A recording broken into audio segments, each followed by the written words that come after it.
Hey everyone and welcome to Story Time. My name is Jake and before this video starts I just want to say something really quick.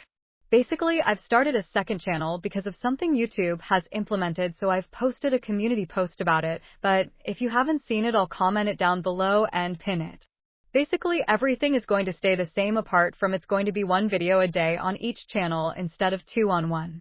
So I think the current plan is to have the malicious compliance on this channel and then the other board on the other channel and then to adjust over time to see what you guys like the best. So please go and subscribe to the other channel so you don't miss out on any other videos. It's just going to be called Story Time 2 and I'll leave it at the top of the description. Thanks and let's get right into the video. Talk to the police if you want to. You will never get a penny from us. 5 years ago, I was hit by a car while riding my bicycle. The driver turned across the front of me, pretty much into me, and I had absolutely nowhere to go.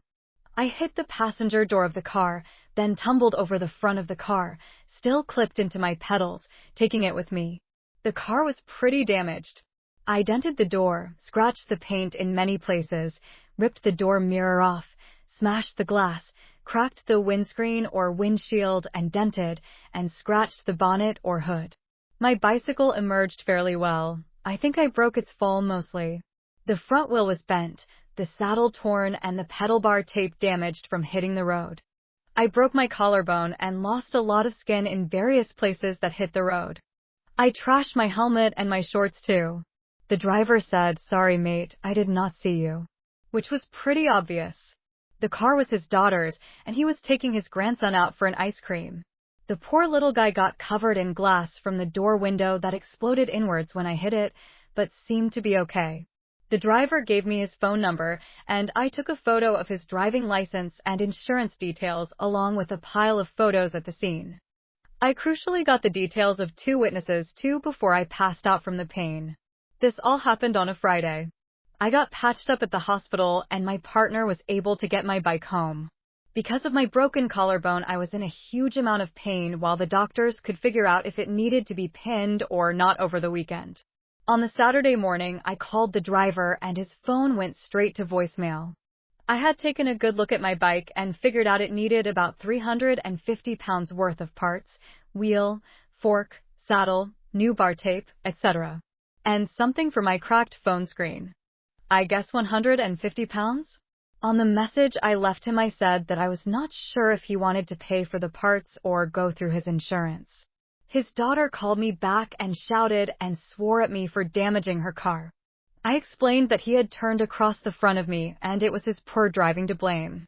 I mentioned that I was sitting on my sofa with a broken collarbone as a result of him and all I wanted was to get my bike fixed. You will never get a penny from me. Talk to the police if you want to. We will tell him that it was not my car. You will never get a penny from us. Okay, I can comply with that. I called the local police station and they sent a constable down to see me. I carefully explained what had happened and showed him the photos from the scene. The damage to my bicycle, phone, helmet, and shorts, gave him the details of the witness and several cups of tea, and he advised me to get a solicitor on the case too. So I did just that. My bicycle insurance has legal aid cover, so I used it. Long story short, I had 3 surgeries on my shoulder over the next 18 months or so. The insurance details that the driver gave me were fake. The daughter's insurance company did not cover her father as a driver. The driver had 6 points on his license already, but crucially, the police found he had insurance with a company that did cover him on her car, but only for third-party cover. He only admitted this when they threatened to charge him with driving without insurance and documentation fraud. The police eventually convicted him and gave him enough points to ban him from driving for a year and fine him £1,500 plus costs. The insurance company that he was with was one of these. We only cover really bad drivers. Obviously did not pay out for the damage to the car. This was probably another £1,500 or more. The insurance company paid for my bicycle damage, £550, once assessed by a local shop. They also paid for my clothing and helmet, which is £200, and my phone screen, £180. Then finally, the insurance company paid compensation for my injuries and time off, etc. That was in the tens of thousands range. I would have been quite happy for them to pay for my initial assessment of my bicycle and phone damage, but as they wanted to make my life difficult, it cost them thousands, got the driver banned. And the resulting compensation was a massive bonus for my savings account. No, Karen, you're not getting a 20% discount this time or ever again. I work at a restaurant that is part of a country club. Members pay a $45,000 initial fee plus $500 a month for their membership. Attached to the club is a nice resort with approximately 600 rooms. People will charge their bills to either their ex-member account or their ex-room number. Members get a 20% discount. Resort guests don't get a discount. Karen lives at the resort permanently. Always charges her bill to her room ex number, but demands a member discount saying she is a member. Our manager said to give her a discount just so she can leave him alone. When Karen comes to eat at our restaurant, there is always a problem. Either there is a hair in her food that turns out to be a thread from a lemongrass dressing, or her wine is too warm, / her salmon is undercooked, or her salad has wilted from a hot chicken. Karen always wants free stuff, and she used to always get it up until I became in charge. This one night I was serving her. Busy night, all of us are in the weeds, running around like crazy. Karen shows up with a friend. As always, Karen makes smart comments as she knows better than us. Demands Cabernet from Argentina. I tell her we only have Malbec from Argentina. I haven't heard of a cab from there as it's known for its Malbecs. She laughs at me and asks for a menu to prove me wrong. I bring the menu. She reads it and says, "Oh, I meant Malbec." Okay, lady, cool story.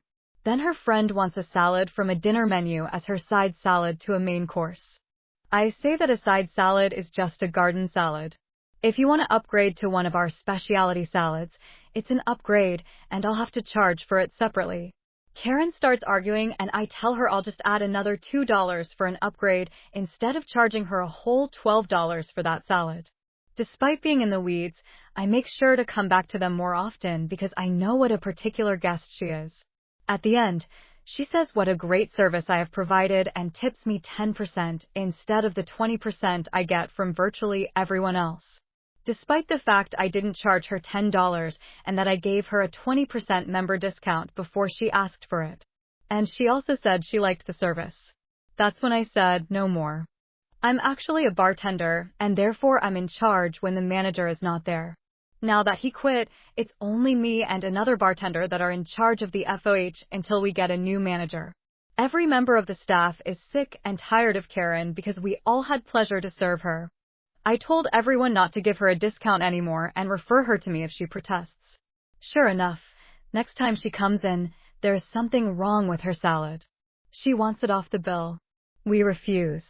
Her Sauvignon Blanc is again too warm, even though it came straight from the cooler and into a chilled glass. Then she wants her member discount and writes down her room number. Server asks her for her member number, but she won't give it to him and says she is a member. And that's when I step in. I say, "Ma'am, we will be glad to take 20% off your bill if you can provide your 4-digit number for your member account, so we can tie to something." She goes, "My boyfriend has an account, and I don't know the number, and he is not answering my texts." I say, "Not a problem, I can look him up by his name." She mumbles a name that I can't hear. I ask her to write it down, and she scribbles something on a coaster.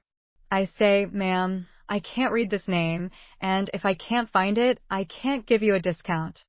So, she gives me a made-up name. Thomas Jake. Okay, lady. I punch this name into her system multiple different ways, and there is no such person. Figures. I know all members by names, and I don't know this guy. I go back and tell her I couldn't find him, and if she gets his account number from him, I'll try that. She scuffs and says that she will pay the bill in full this time, leaving her server a 0 tip. Now, I know it's petty of me to seek revenge over a 10% tip, because she did tip me and I should be grateful for anything, but it angers me that she demanded a member discount every time. Members paid over $45,000 to get a discount, but she wants it for free. At the end of the day, she wasn't supposed to get a discount at all. Plus, she was always mean to her servers and always wanted freebies, which is the type of customer we dislike the most in a restaurant business. The restaurant was actually losing money by having her, so she didn't do us any favors by coming in. We all hope she is never coming back, because all I did was follow the rules. Paying rent without a fee. When we first moved to our apartment, a question came up about how we want to pay rent. They had a website with two choices, pay by card or pay by bank withdrawal. I picked pay by card, and after I filled out all my information online, on the last page it said they'd be charging me a convenience fee of about $10 for doing this automatically. I then tried again for pay by bank withdrawal, filled out all the information, and once again I got hit with that $10 convenience fee. I thought that was annoying, as I didn't want to keep paying an extra $10 every month for rent.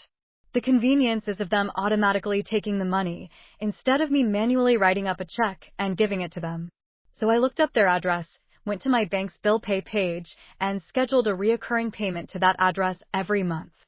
I ended up saving $10 every month for free. The inconvenience was passed to the apartment managers, who now have to open the mail and get my check every month. After a while of living there, I talked with a few neighbors who complained about having to pay this extra $10 all the time. I told them about this trick of paying automatically through the bank made them happy. I'm fairly certain those fees are for the payment processor to make money, but usually they're not $10. They're normally like 30 cents or $2 max fine. I'll sit at the bar. This just happened. I was waiting at an ale house for my to-go order. An older man, I'd say late 70s, comes in and asks for the early bird special on a rack of ribs to go. It happens to be the manager taking the order. The manager says it's only dine-in orders and won't budge. They go back and forth for a few minutes. The old man finally says, "Fine, I'll sit at the bar, order my meal, and I'll get a to-go box as soon as the food comes and take it home." Manager stands quiet for a second, says, "That's fine," quietly, and the old man goes to sit at the bar. Thank you so much for watching, and I will see you very soon.